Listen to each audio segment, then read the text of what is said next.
Hello student, मैंने आपको last lecture में आपको बताया था कि हम कुछ डिस्कस करने वाले हैं।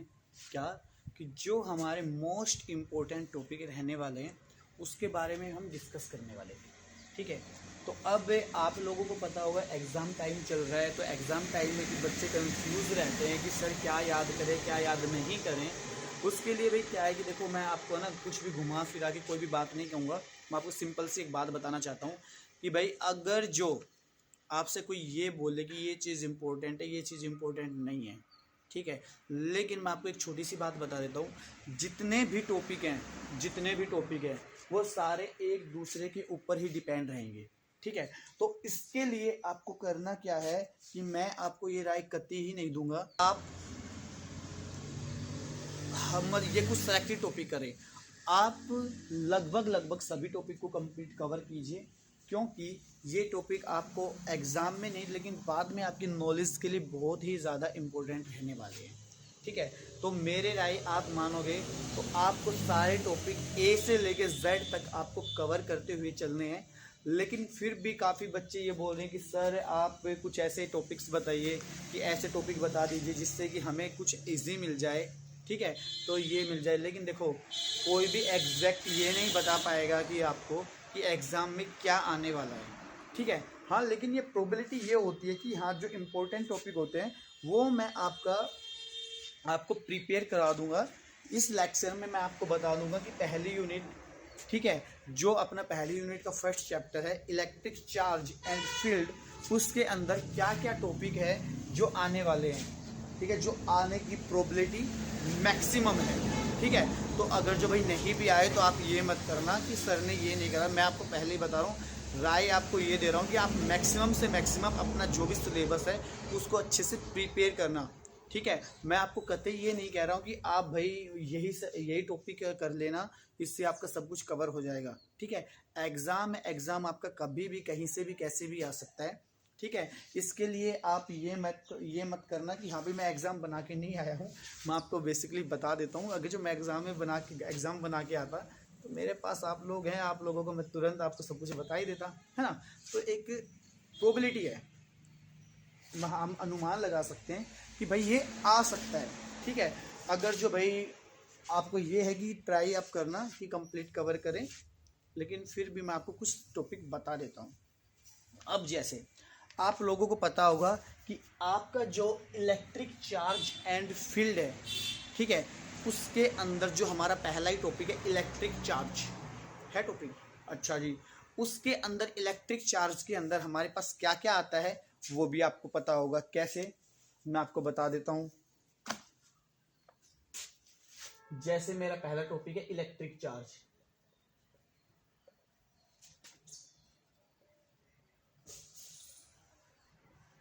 ठीक है, अब इलेक्ट्रिक चार्ज है, इलेक्ट्रिक चार्ज के अंदर क्या क्या आएगा। इलेक्ट्रिक चार्ज के अंदर आता है कि भाई हाँ भाई चार्ज हमारा किस तरीके से काम करता है। चार्ज क्या होता है, नेगेटिव पॉजिटिव हो गया, जो मैंने आपको लास्ट लेक्चर में बता दिया था। ठीक है, इसके बाद पूछता है कि कंडक्टर क्या होता है, इंसुलेटर क्या होता है। ठीक है, ये कुछ चीज़ें आपके बारे में डिस्कस करता है। तो मैं अभी आपको टॉपिक्स के नेम बता रहा हूँ कि टॉपिक्स क्या क्या हैं। और सबसे पहले देखो, मैं आपको एक राय, मैंने आपको सबसे पहले लेक्चर में भी यही बोला था कि आप लोगों को आपका सिलेबस अच्छे से प्रिपेयर करना है। पहले तो आप ये देखिए क्या आ रहा है क्या नहीं आ रहा है। ठीक है, अब जैसे कोरोना की वजह से काफ़ी आपका जो सिलेबस है उसमें से काफ़ी सिलेबस क्या किया है कि बोर्ड ने कि उसको डिडक्ट कर दिया है, डिलीट कर दिया है कि भाई आपके कुछ टॉपिक ये आएंगे, कुछ टॉपिक नहीं आएंगे। आप उसके अकॉर्डिंग आप देख लेना क्या क्या टॉपिक आ रहे हैं। मैं अभी उसके बारे में डिस्कस नहीं करूँगा कि कौन से टॉपिक हरियाणा बोर्ड में आ रहे हैं, कौन से किस में आ रहे हैं। ये मैं आपको नेक्स्ट टॉपिक या नेक्स्ट लेक्चर या 2-3 लेक्चर के बाद मैं आपको बता दूंगा क्या क्या टॉपिक आपके हरियाणा बोर्ड ने दे रखे हैं। लेकिन फिर भी आप ये सोच लेना कि आपके जो मैक्सिमम टॉपिक आपको कवर ही करने पड़ेंगे, क्योंकि क्या पता कहाँ से कुछ भी आ सकता है। ठीक है, तो आप इस चीज़ को कतई भी मत मानना कि हाँ भाई ये 2 टॉपिक आएंगे, ये इस लेक्चर में से ये टॉपिक आना है, इसमें से ये आना है। कंप्लीट कवर करते हुए चलना है आपको। उसमें से जो आएगा नहीं आएगा वो लास्ट बात है। ठीक है, तो अभी के लिए मैं आपको बताना चाहता हूँ जो इलेक्ट्रिक चार्ज है, इलेक्ट्रिक चार्ज के अंदर मैंने आपको बता दिया कि हमारा कंडक्टर आएगा, इंसुलेटर आएगा, ठीक है, किस तरीके से हमारे चार्ज काम कर रहा है, किस तरीके से नहीं कर रहा है, ये भी इसी के अंदर आ जाएगा। ठीक है, उसके बाद आता है अपना इलेक्ट्रिक डाइपोल। ठीक है, इलेक्ट्रिक डाइपोल आता है। मैं देखो पहले इलेक्ट्रिक की टर्म में बता रहा हूँ, हाँ मुझे पता है इसके बीच में कूलम्ब्स लॉ भी आता है, लेकिन मैं पहले आपको इन चीज़ों की टर्म में लेके चल रहा हूँ। ठीक है, अब इलेक्ट्रिक डाइपोल आता है। इलेक्ट्रिक डाइपोल को पढ़ने से पहले आपको पता होना चाहिए कि डाइपोल क्या होता है। ठीक है, फिर इलेक्ट्रिक क्या होता है, इलेक्ट्रिक डाइपोल क्या होता है, तो आपको ये चीज़ें आपको पढ़नी है, पहले स्टडी करनी है, रिमाइंड करनी है। ठीक है, हाँ मैं आपको फिर से बोल रहा हूँ ये चीज़, जो मेरे ये टॉपिक है, ये जो मैं आपको टॉपिक करवा रहा हूँ, ठीक है, नेक्स्ट लेक्चर के अंदर मैं इन्हीं टॉपिक के बारे में डिस्कस करने वाला हूँ मैक्सिमम से मैक्सिमम। क्योंकि पहले मैं चाहता हूँ कि आपके एग्ज़ाम, मैंने क्योंकि ये वीडियो बनाना भी स्टार्ट आप लोगों की वजह से किया है। आप लोगों ने जैसे कहा था सर हमें एग्ज़ाम के लिए प्रिपेयर करवाइए, तो एग्ज़ाम के लिए प्रिपेयर ही मैं आपको करवाऊँगा कि मैं आपको हर मतलब वीक में मैंने सोचा था कि 2 लेक्चर डालूं, लेकिन अब मैं सोच रहा हूँ कि 3 लेक्चर डाल दें, क्योंकि आपको जल्दी से जल्दी कवर जितना हो जाए उतना बढ़िया रहेगा। तो ये चीज़ देख लेना, जितने में मैं टॉपिक करवाऊंगा ये ही टॉपिक मैं आपको आगे एक्सप्लेन करवाने वाला हूँ। अगले लेक्चर में यही चीज़ एक्सप्लेन करवाऊंगा, तो आप इसके ऊपर फोकस रख लेना। ठीक है, इलेक्ट्रिक डाइपोल, डाइपोल के अंदर क्या आता है कि भाई डाइपोल हमें फील्ड निकालने किसी डाइपोल के लिए, और डाइपोल कौन सा रहेगा, एक्सियल लाइन के भी रह सकता है, इक्वेटोरियल लाइन के लिए भी रह सकता है। एक्सियल लाइन के लिए कैसे रहेगा, इक्वेटोरियल लाइन के लिए कैसा रहेगा, तो हमें ये चीज़ें नोट करनी है। ठीक है, तो उसके बाद आता है हमारा क्या है, कूलम्ब्स लॉ।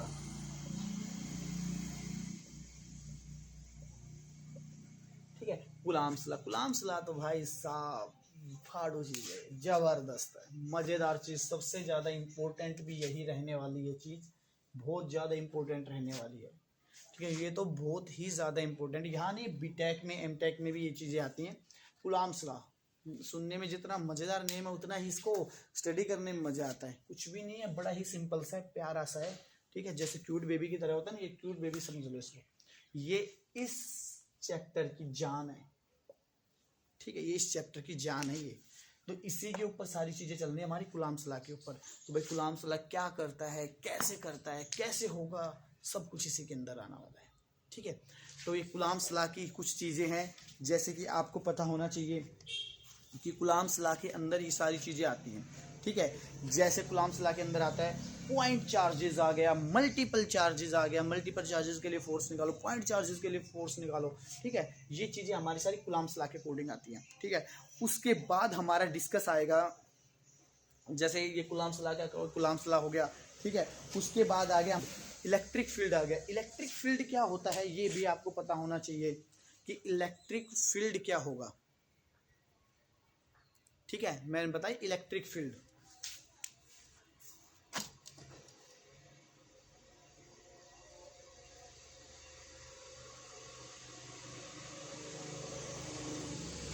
इलेक्ट्रिक फील्ड के अंदर क्या होता है कि भाई इलेक्ट्रिक फील्ड हमें कोई पॉइंट चार्ज के लिए निकालनी है, कोई मल्टीपल चार्जेस के लिए निकालनी, कोई सिस्टम चार्जेस के लिए निकालनी है। ठीक है, तो हमें इलेक्ट्रिक फील्ड निकालनी पड़ेगी, तो हम वो भी कर सकते हैं। टॉपिक बड़े इजी टॉपिक है, ज़्यादा डिफिकल्ट टॉपिक नहीं है। उसके बाद आता है भाई इलेक्ट्रिक फील्ड लाइंस क्या होती हैं। ठीक है, ये भी इसी के अंदर आ जाता है, इलेक्ट्रिक फील्ड एंड लाइंस लिख देता हूँ, या इलेक्ट्रिक फील्ड एंड लाइंस, कुछ भी लगा लीजिए, आपको जो अच्छा लगता है वो लिख लीजिए। ठीक है, अब ये पांचवा जो टॉपिक आता है वो आता है अपना इलेक्ट्रिक फ्लक्स। ठीक है, इलेक्ट्रिक फ्लक्स आता है, और यही हमारा मतलब अच्छा भी टॉपिक है, कोई ज़्यादा डिफिकल्ट टॉपिक नहीं है, ये भी सिंपल सा टॉपिक है। ये हमारे 1-2 नंबर में बेसिकली पूछ लिया जाता है भाई इलेक्ट्रिक फ्लक्स क्या होता है, इस तरीके से इसको डिस्क्राइब कर सकते हैं। ठीक है, तो हमारा ये टॉपिक भी आने वाला है इलेक्ट्रिक फ्लक्स, ये भी एक अच्छा टॉपिक है, इंपॉर्टेंट टॉपिक है ये भी। में जैसे इलेक्ट्रिक फ्लक्स के अंदर आ जाता है टॉर्क वाला। ठीक है, टॉर्क के लिए हमें क्या नाम है, फील्ड निकालनी पड़ती है टॉर्क के अकॉर्डिंग। ठीक है, वो एक्सियल लाइन के लिए होती है, जैसे भी आपको सुटेबल लगता है। ठीक है, जो भी आपको लगता है, इसमें एक छोटा सा पॉइंट आता है टॉर्क का आता है। ठीक है, टॉर्क क्या होता है, इसको किस तरीके से डिस्क्राइब किया जा सकता है, इससे कैसे फील्ड निकालनी होती है, हमें ये भी इसी के अंदर आता है। ये भी कोई ज़्यादा डिफिकल्ट टॉपिक नहीं, बड़ा ही सिंपल सा टॉपिक है। और इन्हीं के अंदर आ जाता है क्यों, कौन सा, डिस्ट्रीब्यूटिंग ऑफ द चार्ज, इसी के अंदर आ जाता है। ठीक है, तो ये मतलब छोटे छोटे टॉपिक हैं, कोई ज़्यादा बड़े टॉपिक नहीं है, डिस्ट्रीब्यूटिंग ऑफ द चार्ज, कितने टाइप के डिस्ट्रीब्यूटिंग होते हैं भाई, आपने जितने टाइप के होते हैं 3 टाइप के होते हैं, तो उसको किस तरीके से डिस्क्राइब करना है ये भी आप देख लेना। ये भाई बेसिकली क्वेश्चन है, बड़े छोटे छोटे क्वेश्चन है, ठीक है। उसके बाद अपना आता है जो ही सबसे मतलब इम्पोर्टेंट भी हो सकता है, गॉस लॉ एंड एप्लीकेशन,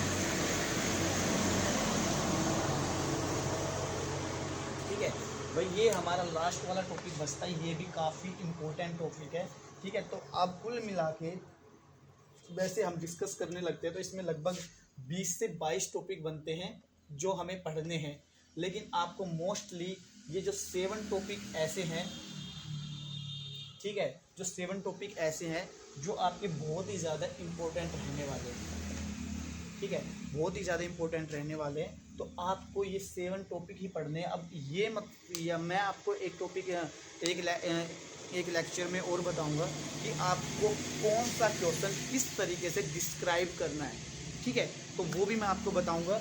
लेकिन अभी के लिए आपका जो फर्स्ट हमारा चैप्टर है electric charge and the field, उसके अंदर आपके जो 7 टॉपिक है जो बहुत ही ज़्यादा मोस्ट इम्पोर्टेंट है, इन्हीं में से 90 मैं ज़्यादा बता देता हूँ भाई, 99% नहीं बोलूँगा, मतलब 70% मैं श्योर हूँ कि इन्हीं में से ही आपका आ सकता है। ये 30% प्रोबेबिलिटी ऐसे भी नहीं भी आए, ठीक है, लेकिन मैं 70% हूँ, आपको 70% तो इसके ऊपर फोकस करना ही करना है। और जैसे बाकी के जो टॉपिक बच जाते हैं उनको भी आपको डिस्कस करना है, बस आप आराम से स्टडी कर लीजिए, उनको भी स्टडी करना बहुत ज़रूरी है।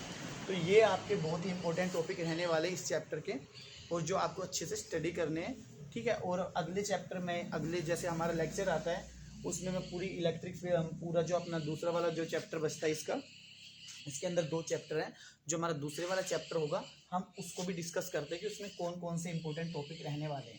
फिर उसके बाद मैं आपका क्या करने वाला हूँ कि जैसे इलेक्ट्रिक चार्ज क्या है, ये क्या है, ये क्या है, ये क्या है, फिर इनके जो टॉपिक हैं इन्हीं टॉपिक को मैं यहाँ पे डिस्क्राइब करूँगा, अच्छे से आपको समझाने की कोशिश करूँगा, ठीक है। तो इससे क्या रहेगा कि आपके एग्ज़ाम टाइम में जो मतलब मैंने इंपॉर्टेंट बोला है मैं उन्हीं को दोबारा से आपका रिपीट करते जा रहा हूँ, ठीक है। अब इन्हीं को मैं रिवीजन करवाने लग रहा हूँ आपका, तो इन्हीं को मैं दोबारा से रिवाइज करवा दूंगा। इससे क्या है कि आपको जो इंपॉर्टेंट है वो भी आएंगे, और मैं साथ के साथ जो छोटे टॉपिक हैं उनको भी लेते हुए चलेंगे, ठीक है।